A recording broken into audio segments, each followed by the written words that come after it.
The air in Tunisia is thick with the smell of sulfur and scorched earth. It's early 1943, and the guns have just fallen silent over a blasted wadi. The silence is heavy, broken only by the gritty snap of sand under the boots of a German infantry squad. They move cautiously, slipping into an abandoned American foxhole, their bodies tense, expecting a trap. But there's no trap, only things. Neat cardboard cartons sit stacked against the dirt wall. Waxed wrappers catch the harsh North African light. A bright red and white matchbook lies half buried in the sand. Cigarettes. And chocolate. A young private, no older than 19, freezes. His hands, caked with dirt and grime, tremble as he reaches for a green pack of Lucky Strikes. He hesitates for a second, a flicker of fear in his eyes, then shoves it deep into his pocket. His reality is thin, watery soup. Bitter ersatz coffee made from roasted acorns. Bread so hard and black it could break a tooth. His squad leader, an older NCO, picks up one of the cartons. It's an American K-ration. He tears it open. Inside, a small tin of processed meat, a packet of dense biscuits, a stick of chewing gum, a pouch of soluble coffee, and 4 cigarettes. 4 cigarettes per meal. It's a feast. He thinks of his wife back in Hamburg, standing in line for hours with a ration card, hoping for a sliver of margarine. Here, in the dirt, the enemy eats like kings. The young private pulls out a flat, brown bar from another wrapper, a Hershey's D-ration. He's heard whispers about them. A high-calorie emergency bar designed to withstand the desert heat, to melt slowly, to taste, as the American quartermasters apparently joked, just a little better than a boiled potato. But to him, smelling the rich, fatty sweetness mixing with the lingering cordite in the air, it's the most decadent thing he's ever held. This isn't just food, it's a weapon. A psychological one. Back in the American rear, a supply sergeant, probably a man with a comfortable belly, might be telling a reporter, "You fight longer when you're fed." He'd talk about morale items, these little accessory packs with matches, toilet paper, and smokes as essential as ammunition. To the American quartermasters flooding North Africa with this abundance, it was simply logistics. A problem of numbers and shipping tons, but here, in this foxhole, it's a revelation. A terrifying one. A sense of unease begins to creep through the German squad, colder than the desert night. It's a dawning horror that goes beyond the immediate threat of bullets and shells. If this is what the enemy considers standard issue, if this is how they provision their lowest-ranking soldiers for a simple meal in the field, what else do they have? What kind of industrial behemoth are they truly facing? This isn't just a war of tactics and courage anymore. It's a war of factories, of supply lines, of sheer, overwhelming material wealth. The comfort of the American soldier is a direct reflection of the power of the nation that sent him. The young private, lost in this unsettling thought, finally brings the chocolate bar to his lips. He breaks off a square with his teeth. The taste is strange, waxy, but intensely sweet. It coats his tongue, a foreign luxury in a world of deprivation. As the flavor floods his senses, another sound begins to build, a low drone from beyond the horizon. It's faint at first, then grows steadily louder, more menacing. The sound of an engine in the sky. Suddenly, the low drone of the engine isn't a truck anymore. It's the roar of an Allied fighter sweeping low over the road. We hit the dirt, faces pressed into the dry North African soil. I can feel the pack of cigarettes in my breast pocket crinkling, a fragile treasure. This fear, this constant looking to the sky, followed us from the desert sands all the way to the rocky hills of Sicily, and now into Italy itself. The first whispers were just rumors, something to pass the time in the foxholes. Amerikaner, someone would say. My tea, chocolade, and Zigaretten. Americans with chocolate and cigarettes. It sounded like a fairy tale. Then we started finding the evidence. A discarded box, stiff and waxy, with U.S. Army Field Ration K printed on the side. Inside, if you were lucky, you'd find wonders. We learned them by touch and taste. There was the D-bar, a dense, chalky block of chocolate, so bitter it was more like medicine. Meant to kill hunger, not to be enjoyed. But then came the tropical bar, sweeter. Something that actually tasted like a treat from a world we'd almost forgotten. The stories of this abundance spread like wildfire. In the Sicilian villages, we saw it firsthand. Kids who once begged for a crust of our hard bread were suddenly chewing American gum. Our own Italian allies, their faces gaunt, would sometimes appear with a pouch of rich American tobacco, traded for God knows what. It bred a strange kind of envy, a quiet resentment that had nothing to do with the fighting. We were the supposed conquerors, yet we were the ones with empty pockets. Our own supply lines were a joke. Allied ships owned the Mediterranean, and their bombers relentlessly pounded the rails north of Rome.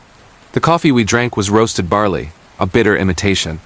The sweets we got were made from beet sugar, a sickly flavor that did nothing to lift the spirits. These weren't treats. They were constant, edible reminders that the Reich was besieged, that the abundance we were promised was a lie. Everything was ersatz, a substitute for the real thing. The other night, under a sliver of a moon, I wrote a letter to my brother back home. I didn't send it, of course. I told him about a raid, about the hours spent waiting for the shelling to stop. And I confessed something strange, that a single American cigarette, given to me by a captured partisan, had calmed my nerves more than any speech from the Führer. More than any patriotic song we were forced to sing. It was a small, simple pleasure, and its effect was more powerful than any grand promise of victory. We started hearing the technical terms, whispered from one weary soldier to another. The Americans had 10-inch-1 group rations, enough food for 10 men for a day, packed in a single crate. We heard about their Red Ball Express, a logistics network of trucks that was just a concept in their planners. Notebooks, but was already becoming a legend to us. It was a whole culture built on a simple idea. Keep your soldiers supplied. Keep their morale high with small luxuries. It wasn't just about fighting, it was about living. And that's what started the dread, a quiet, cold knot in my stomach. It wasn't the tanks or the planes that truly scared me anymore. It was a simple, gnawing thought. If this is what they give to their lowest-ranking privates, these cigarettes, this chocolate, this coffee, then what else do their warehouses hold? What mountains of steel and fuel and ammunition are waiting just over the horizon? The scale of it was impossible to comprehend. Now, a new rumor is making the rounds, this one about what happens after the fight. They say American prisoners, the ones we capture, sometimes share their cigarettes with their guards. They just offer them up, a simple gesture of shared humanity. I find myself wondering, with a strange pang in my chest I can't quite name, what would happen if the tables were turned? If I were the one with my hands up, what would those American hands, the hands that dispense chocolate and tobacco so freely, offer me? The world goes white, then red, then a ringing silence. I'm on my back. The sky over Normandy is a flat, indifferent gray. My rifle is gone. Instead of the familiar field gray of my comrades, I see olive drab, American uniforms. A face leans over me, young, barely old enough to shave, his helmet shadowing his eyes. He says something, but the ringing in my ears swallows the words. Another soldier, older, gently pushes my hands away from the sticky warmths spreading across my side. He's efficient, professional. They roll me onto a stretcher, the movement sending a fresh wave of pain through me. Then something unexpected happens. The young soldier leans in again. He holds out a pack of cigarettes. Smoke? He asks, his German accented but clear. I must look confused, dazed. He takes one out for me, places it between my lips, and strikes a match. The small flame flickers, a tiny point of warmth in the cold chaos. He cups his hands around it, protecting it from the breeze as I draw in the smoke. The ember glows between us, two enemies sharing a moment of quiet humanity. It's strange. No triumph in their eyes, no hatred. Just a weary sort of professionalism, almost sheepish. A medic arrives, his helmet marked with a red cross. He doesn't say a word, just gets to work. He checks my pulse, his fingers firm on my wrist. He cuts away the fabric of my tunic to get a better look at the wound. Another American soldier comes by and tucks something hard under my arm. I glance down, it's a small brown box. A K-ration, I realize. Field kitchen's late, he mutters, as if apologizing. I think of our own rations. Thin, watery stews stretched with hard, brittle knackebrot. Tobacco was a luxury, traded and hoarded. Chocolate? That was for children, or for the lucky few who got a parcel from home. These Americans, they just handed out. Later, I learned about their abundance. They had so much they could afford to be generous. They followed the Geneva Convention not just because it was the rule, but because they had the supplies to do so. Gum, candy, cigarettes, comfort items handed out like they were nothing. I even heard about their special D-ration chocolate bars. They were made by a company called Hershey and were designed to taste so bitter that soldiers wouldn't eat them as a casual snack. But in the reality of the war, Even this bitter chocolate became a form of currency, traded for souvenirs or favors. For us, a single bar would have been a treasure. My world, once confined to the trench and the hedgerow, starts to expand. I move from a temporary aid station to a collection point, a makeshift cage of wire. We're all there, a mix of wounded and unwounded, a sea of gray uniforms surrounded by green. A Red Cross truck arrives, and whispers spread through the prisoners. Rumors of camps far from the fighting, camps in America itself. They say on Sundays you get extra coffee and another cigarette. It sounds like a fantasy. Not every guard is as gentle as the first ones I met. Some are hard-faced, their gaze is cold. But underneath the tension, there's this constant hum of American abundance. The smell of their coffee, the sight of full plates of food, the endless supply of cigarettes. It's a different world, but that world wasn't meant for me. Not yet. As the autumn leaves fall and the first chill of winter bites the air, the rumors stop. We aren't being shipped to a camp in the rear. Orders have come down. The line is thin and every man is needed. My wound is patched, no longer life-threatening. So they put us back in trucks, but this time we are heading east, not west. Back toward the fighting. My unit is being reformed, pushed back into the line. The next time I encounter American rations, it won't be from the hand of a medic. It will be in a forest of bare, skeletal trees, under a blanket of snow, taken from a pack lying in the frozen mud. The war isn't over. Not for me. The wind bites, and the snow swallows every sound. December 1944, the Ardennes forest. It feels like the world has been bleached white and frozen solid. We move like ghosts through the pines, our greatcoats doing little to stop the chill that's settled deep in our bones. Hunger is a constant, gnawing companion. Our rations are a cruel joke, a thin slice of bread, a sliver of sausage, if we're lucky. Fuel is siphoned from vehicle to vehicle, a few precious liters at a time. The last of our tobacco has been crumbled into dust, mixed with dried leaves, just to have something to smoke. We are the spearhead, they tell us. But a spearhead needs a strong shaft, and ours is cracking. Then the silence breaks. Not with a bang, but a sharp metallic crack that echoes through the trees. A Panzer IV's gun spits fire. Our white camouflage sheets, thrown over tanks and men, flap in a sudden gust. Orders are whispered, passed down the line through scarves frozen stiff with our own breath. Vorwärts! Schnell! Move forward fast, the attack is on. It's a desperate gamble, a final lunge westward. We are Kampfrupp Piper, and our objective is the Meuse River. But our real objective, the one on every man's mind, is fuel. Without it, these steel beasts are just iron coffins waiting for the cold. We push through a pocket of resistance. The fighting is sharp, brutal, and mercifully quick. And then we see it. A clearing, filled with American trucks abandoned in a hasty retreat. They sit there, silent under a blanket of fresh snow, like gifts from a forgotten god. Bayonets meant for men are used to pry open wooden crates. The stencils read 10-inch -1 rations. 10 men, 1 day. To us, it's a feast for a lifetime. A hush falls over the most hardened veterans. It's a scene of pure, unadulterated awe. Men who've stormed across Europe stand frozen, staring at the contents. Tins of real coffee. Cans of fruit cocktail, glistening in sugary syrup. Chocolate bars, actual candy, and cigarettes. Pack after pack of American cigarettes in their pristine waxed paper wrappers. It's an avalanche of small miracles.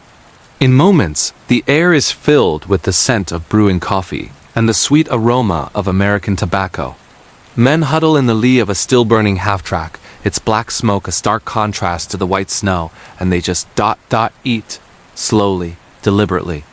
A young private, no older than 17, cries silently as he bites into a chocolate bar. He hasn't tasted anything like it in years. This is the enemy's strength, not just their guns, but this incredible river of supplies.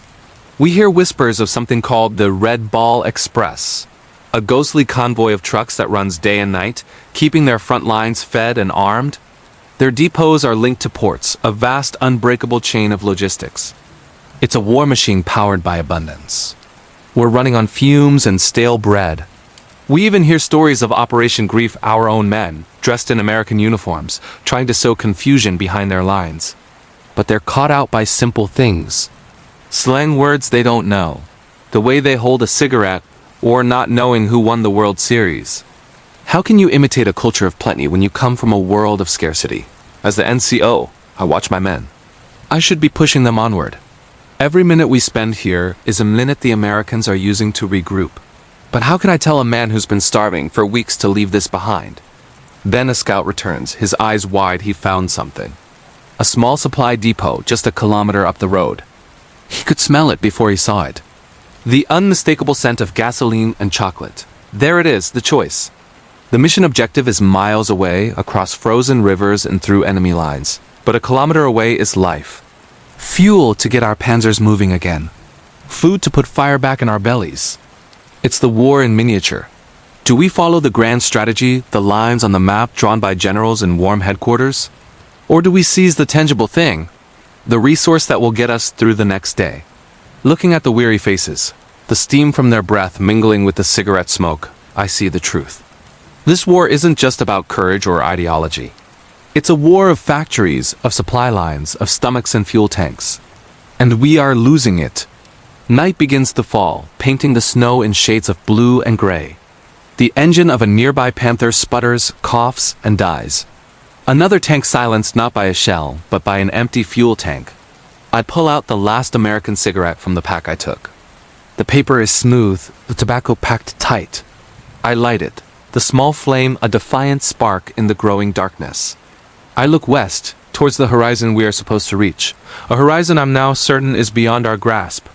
The war was ending, not with a bang, but with a whisper of surrender carried on the wind across shattered cities. In the ruins of what was once the Third Reich, a strange new currency emerged: American chocolate and cigarettes. GIs, barely out of their teens, passed Hershey bars to wide-eyed German children, their hands no longer holding rifles, but offering a sweetness their world had forgotten. In POW camps, gaunt German soldiers tasted American abundance with a disbelief that bordered on reverence. For them, a can of Spam was a feast.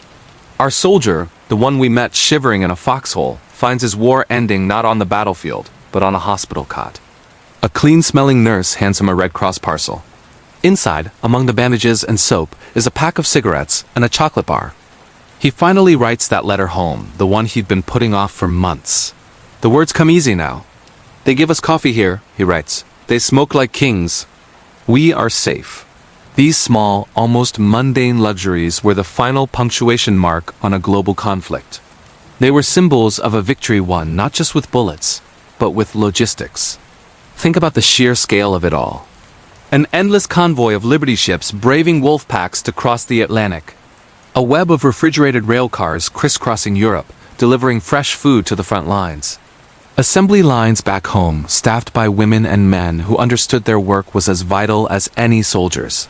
They weren't just packing crates. They were fueling an army, filling K-rations and C-rations as fast as divisions advanced across France and into Germany. Why did this matter so much? It's simple, really. A well-fed army is a better army. Soldiers who aren't constantly hungry march farther, fight longer, and think more clearly.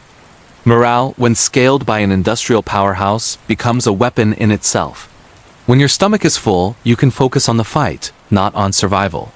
When you have a cigarette to share with a buddy in a quiet moment, the immense pressure of combat becomes just a little more bearable. Of course, it wasn't perfect. Let's be honest, American G's complained endlessly about their food. The D-ration was notoriously tough, described by some as a weapon of last resort. The sheer boredom of eating canned meat day after day wore on the troops. They griped, they traded, they threw things away. But from the German perspective, this was a level of abundance that was simply incomprehensible. They were fighting on meager rations of black bread and thin soup, while the Americans seemed to have an infinite supply of everything. It was a psychological blow as much as a physical one. Let's go back to that first foxhole, to the smell of cocoa mixing with the acrid scent of gunpowder. That moment of warmth and sweetness wasn't just about a snack. It was a premonition. It was the quiet, undeniable proof that an industrial giant was backing every single soldier. The war's outcome wasn't just written in battle plans and communiques. It was revealed in the small kindness of a shared cigarette, the simple gift of a chocolate bar to a hungry child. Because in the end, wars are fought by people. And sometimes the most powerful weapon isn't a tank or a plane, but the simple human act of giving. It shows you have more than enough to spare. If you found this story fascinating, make sure to subscribe and hit that notification bell. We've got so many more untold stories from history, where the small details reveal the biggest truths. Thanks for watching, and we'll see you in the next one.